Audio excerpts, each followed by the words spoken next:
पंचवर्षीय योजनाओं पर एक प्रश्न सभी एग्जाम्स में जरूर पूछा जाता है, चाहे एनटीपीसी हो या केंद्र या राज्य सरकार के द्वारा आयोजित कोई भी परीक्षा। नमस्कार दोस्तों, मैं सचिन आर्य लेकर आया हूँ आप सभी के लिए पंचवर्षीय योजनाएं एक क्विक रिवीजन के तौर पर। तो शुरुआत करते हैं। पहली पंचवर्षीय योजना है, यह 1951 से 1956 तक चली, जिसका लक्षित वृद्धि दर था 2.1% और प्राप्ति हुई थी 3.6% की। और यह हेरोड डोमर मॉडल पर आधारित था, जिसमें कृषि व कीमत स्थिरता पर फोकस किया गया था। दूसरी पंचवर्षीय योजना 1956 से 1961 तक, जिसमें लक्षित वृद्धि दर 4.5% और वास्तविक वृद्धि दर 4.3% रहा था। और यह महालनोबिस प्लान पर आधारित था, जिसमें तीव्र औद्योगिकरण पर फोकस किया गया।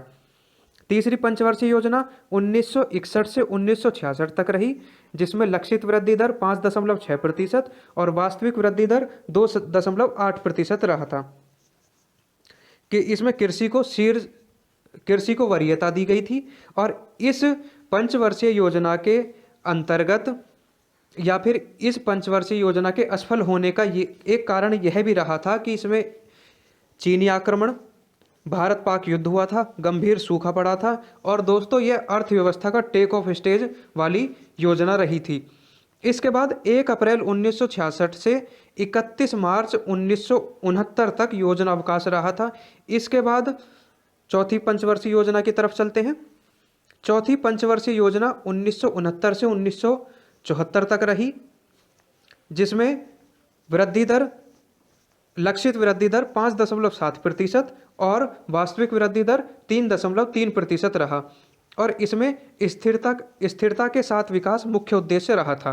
पांचवी पंचवर्षीय योजना 1974 से 1979 तक, और इसमें 4.4% इसका लक्षित दर था और 4.8% इसमें प्राप्ति हुई थी। और इसका जो मेन फोकस था, गेहूं में थोक व्यापार के सरकारी अधिग्रहण की विफलता और गरीबी हटाओ नारा 20 सूत्री कार्यक्रम पर जोर दिया गया था। इसके बाद 1978 से 80 तक रोलिंग प्लान, जिसको अनवरत योजना भी कहते हैं, वो चली थी। इसके बाद छठी पंचवर्षीय योजना की तरफ चलते हैं।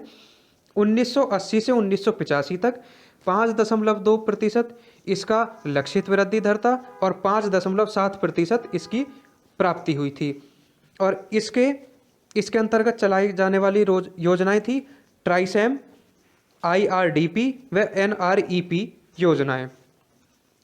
तो सातवीं पंचवर्षीय योजना 1985 से 1990 तक, जिसमें लक्षित वृद्धि दर 5.0% था और प्राप्ति दर 6.0%।